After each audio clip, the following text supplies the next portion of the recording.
Espace TV. Espace TV, le journal de 13 heures.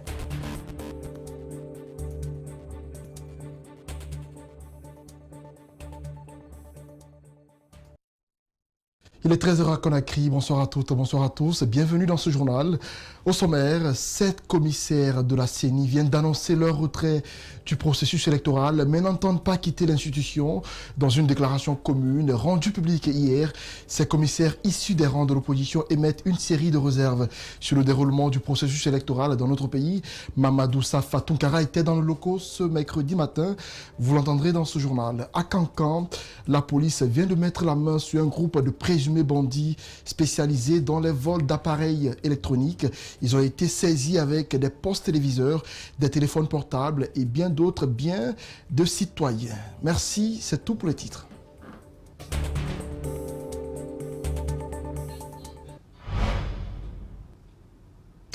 Une fois encore, bonsoir et bienvenue dans ce journal.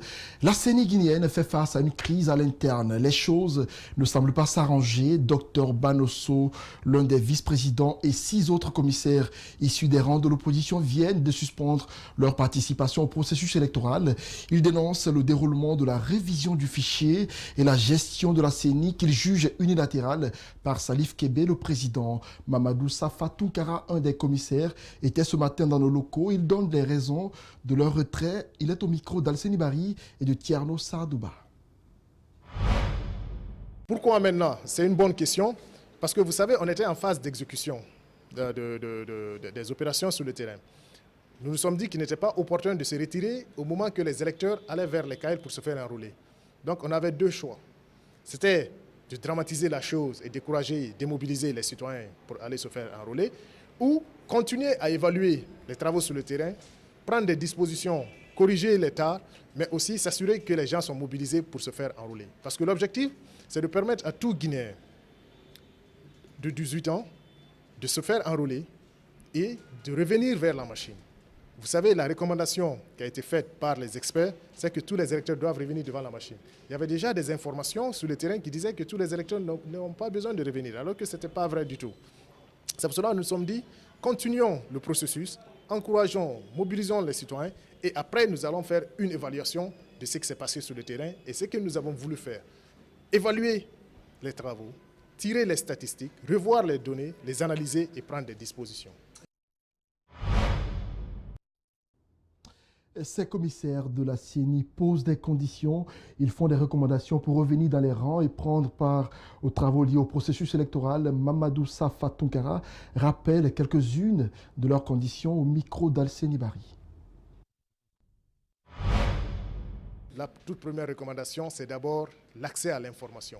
Savoir quelles sont les données qui sont issues du terrain. Ça, c'est la première des choses. Nous devons avoir ces données. La deuxième des choses, c'est de faire une évaluation de l'ensemble des activités qui sont déroulées sur le terrain. La troisième des choses, c'est de revoir le fonctionnement même de l'institution, les prises de décision au sein de l'institution. Quel est le rôle d'un commissaire? Quel est le rôle d'un département? Quel est le rôle du président de la CENI? Il faut revenir sur ces questions, les débattre, s'assurer que les prises de décision sont consensuelles. Nous allons continuer à réclamer. Nous allons continuer à faire des recommandations et nous espérons que l'opinion nationale va s'impliquer, que les institutions vont s'impliquer, parce que c'est quoi l'objectif visé? C'est d'avoir un fichier électoral qui est vraiment représentatif du corps électoral guinéen.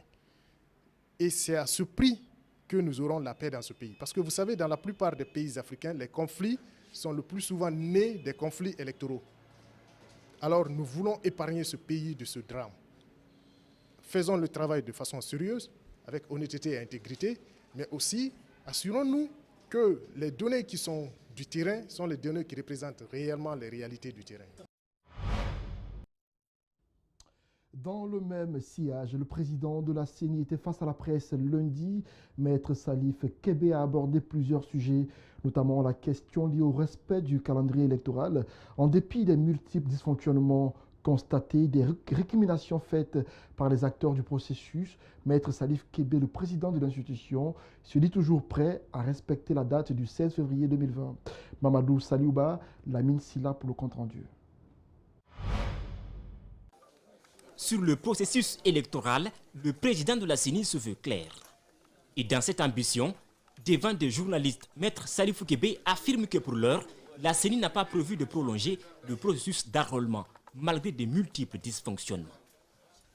La CENI, en tant qu'organe OGE, ne prévoit pas de rallonger le délai.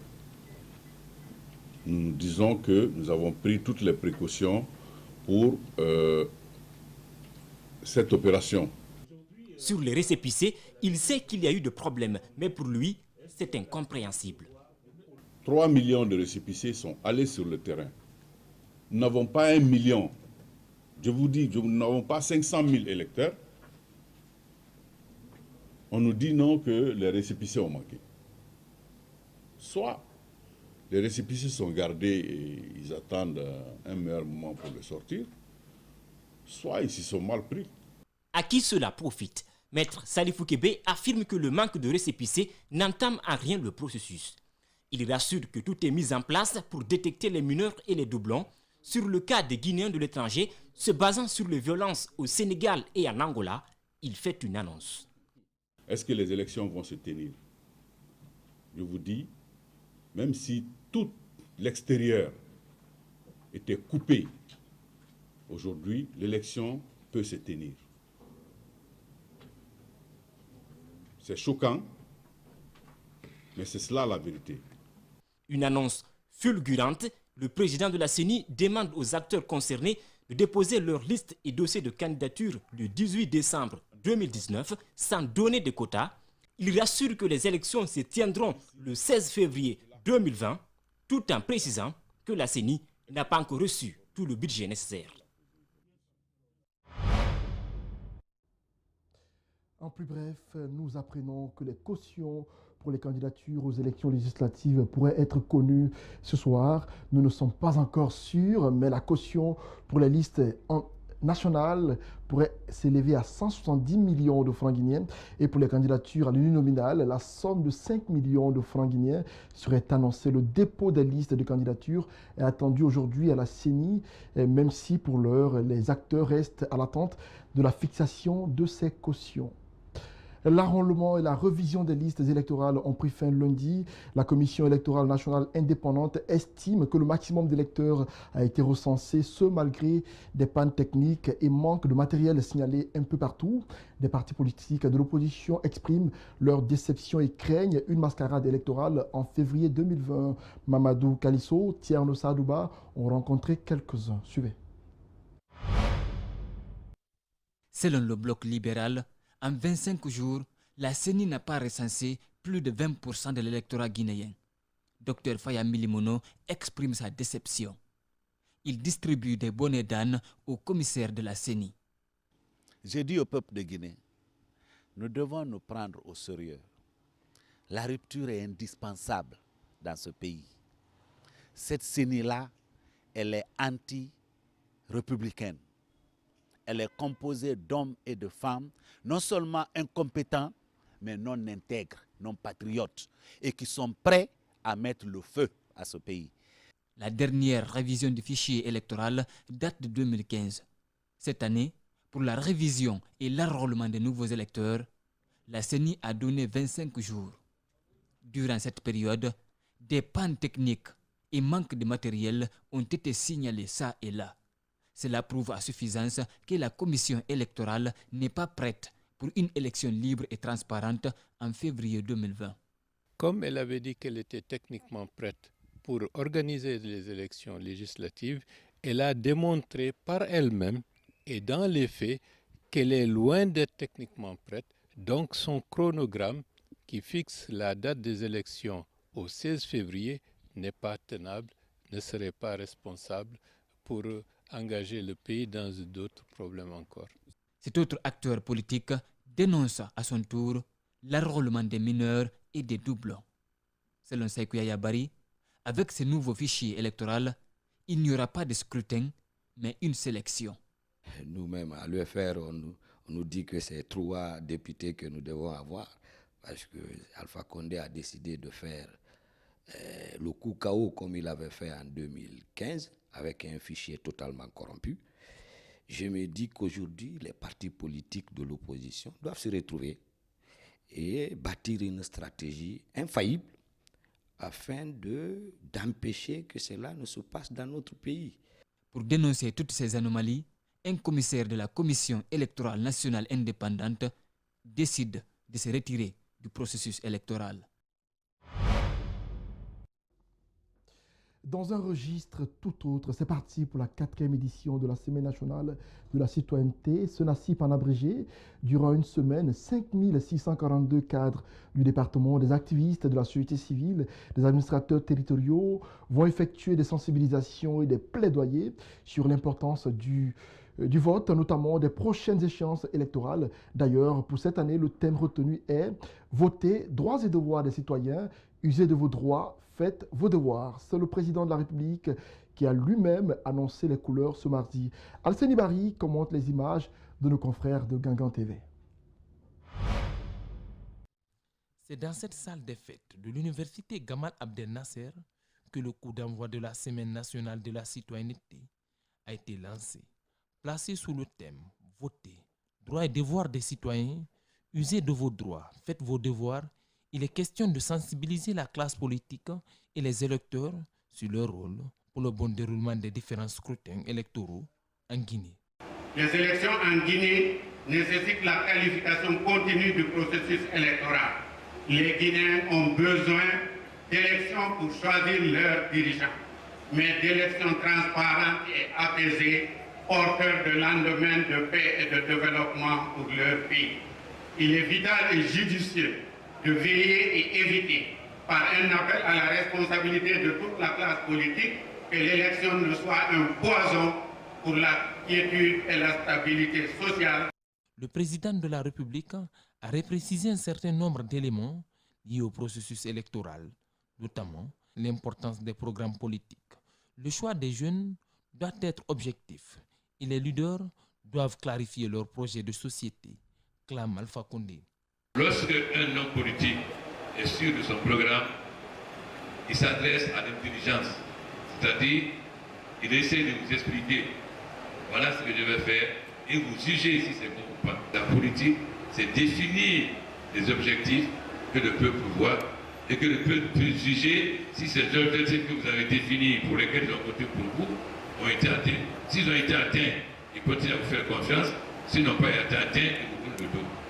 Pour cette année, c'est 1642 cadres du département, des activistes de la société civile, des administrateurs territoriaux et plusieurs autres jeunes, ainsi que des femmes, vont animer cette semaine consacrée à la citoyenneté. Des séances de sensibilisation et des plaidoyers dans les différentes régions du pays vont ponctuer l'événement. De la citoyenneté, parlons à présent de sécurité routière. Le ministère de la Sécurité et de la Protection civile vient de lancer la formation de 400 fonctionnaires de police. Le ministère de la Sécurité entend ainsi qualifier la prestation des agents dans la mobilité des populations. Le PNUD a accompagné le département dans cette formation qui avait lieu à la CMIS d'Anko 5 la semaine dernière. Mamadou Sadio Baldé commente ces images d'Abdoulaye Kamara. Pendant 45 jours, 400 agents ont bénéficié des outils sur des modules liés à leurs fonctions. Au dire du directeur central de la circulation routière, cette formation va améliorer la prestation de ces hommes. Éthique et déontologie, la réglementation, le code de la route, constat d'accident, la rédaction des procès-verbaux, l'identification des faux documents, l'assurance et le sécurisme. Le Fonds de consolidation de la paix soutient la Guinée depuis 10 ans, notamment dans la réforme du secteur de la défense et de la sécurité. Je pense donc que cette formation des 400 policiers de la circulation routière donnera probablement des résultats qui feront en sorte que les populations puissent être satisfaites des prestations données par la police. Je voudrais très sincèrement remercier d'abord le PNUD qui est l'agence récipiendaire de ces fonds. Le directeur national de la police et le secrétaire général du département de la sécurité et de la protection civile saluent l'appui du PNUD et invitent les agents à atteindre l'objectif fixé. Nous avons décidé d'inviter beaucoup d'autres partenaires pour leur dire voilà le résultat de vos investissements en faveur de nos cadres. Et donc à ce jour-là, que réellement le constat soit bon et que les objectifs soient atteints.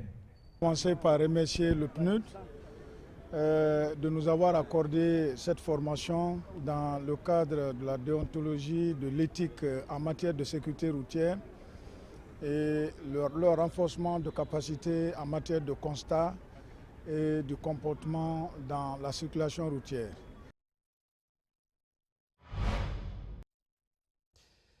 Et puis cet appel, les deux acteurs principaux du feuilleton Billy Ani Bébé viennent de créer une association pour les enfants orphelins. Ils entendent ainsi soutenir ceux déjà adoptés et entretenus par Fanta Kourouma, connu sous le nom de Béné Sodia. Ils ont présenté la structure cet après-midi au PDG du groupe Adafo Média. Le reportage est signé de Babou Kondé et d'Ibrahima Sori Kamara. C'était hier.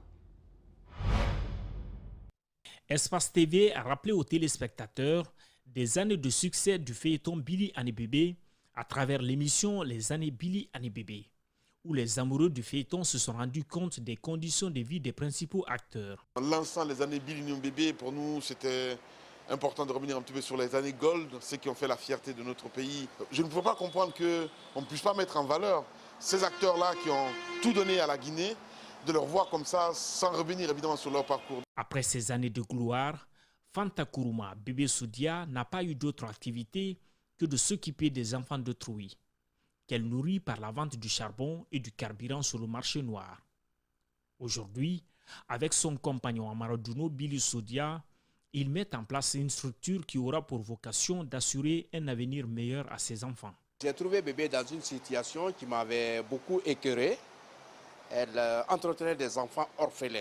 Donc l'idée nous est venue maintenant de créer un orphelinat pour elle. C'est ainsi qu'on a fait les démarches jusqu'à ce qu'on est entré en possession de notre agrément. Donc depuis qu'on a eu cet agrément-là maintenant, on dit il faut venir rendre la monnaie. Lamine Girassi se dit honoré par cette visite. Il félicite ces icônes du cinéma guinéen et leur rassure de son accompagnement. Adafo Média est à leur disposition parce que c'est ça aussi notre vocation principale. On diffuse ces artistes-là tous les jours. On essaie de diffuser leur musique, on diffuse leurs séries tous les jours. Nous sommes des consommateurs. Comment est-ce possible aujourd'hui qu'on ne puisse pas, cela ne reste donner peut-être 1% ou 2% des revenus que nous avons ici dans nos groupes de médias pour les soutenir, pour qu'ils puissent aller de l'avant. Pour nous, c'est des initiatives à saluer. À ces jours, Bébé Soudia s'occupe de 8 orphelins, dont l'âge varie de 2 à 18 ans.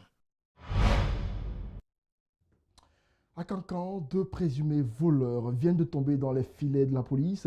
Ils ont été présentés à la presse ce mardi au commissariat central de police de Cancan avec d'importants objets, dont un revolver artisanal. Les présumés accusés, quant à eux, ont nié en bloc les faits à eux reprochés. Alpha Oumar Koïta, un autre correspondant dans la zone. On suit son reportage.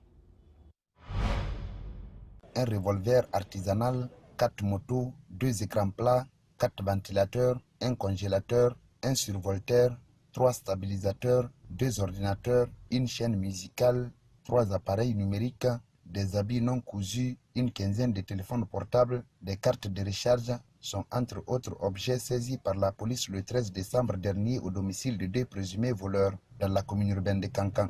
Ils ont été présentés à la presse dans l'après-midi de ce mardi au commissariat central de police de Cancan. Le commissariat central a procédé à une descente le vendredi 13 décembre 2010 dans le quartier Bordeaux. C'est dans les environs de 6 h du matin que nous sommes descendus. Et nous avons procédé à l'interpellation de 2 individus. Il s'agit de Michel Diolamou et de Moïse Loy. Les 2 interpellés, on a procédé immédiatement à une perquisition. Au cours de la perquisition, ce sont ces objets que vous avez retrouvés, 4 motos et des divers objets. Ces 2 éléments, ils vivent tous à Bordeaux dans la même cour. Ils brisent toutes les portes que vous voyez. Quelle qu'en soit l'efficacité de la porte, ils vont l'ouvrir. Ce n'est pas seulement ces objets, parce que selon eux, ils en ont vendu à Bamako, ils en ont vendu à Zérekoré. Selon colonel Abdoulaye Sano, ces interpellations sont le fruit de la bonne collaboration qui existe entre les services de sécurité et la population. Grâce à cette clairvoyance de la police de proximité, nous arrivons maintenant à mettre la main sur tous les délinquants qui sévissent au niveau de la ville de Kankan. Et nous demandons à la population, un peu plus, de nous aider, de tout faire, nous envoyer des informations, sa base d'une information, que nous puissions travailler et correctement et en synergie avec la population et avec la justice. Pour leur part, les deux présumés mis en cause ont rejeté en bloc des accusations portées en leur charge par le commissaire central. Moi je travaille, je suis un frigoriste, un maître frigoriste. J'ai été accusé, moi je n'ai pas volé. Les motos là j'ai payé. Moi je paye, je n'ai qu'un récéré, soyons clairs, j'ai payé. Je paye moi aussi, je gagne pour moi. Je suis un artiste diplômé. Un beau matin nous sommes restés là-bas, il y a les policiers qui sont venus derrière nous. Ils sont venus taper à ma porte, je me suis levé, ils ont dit où se trouve.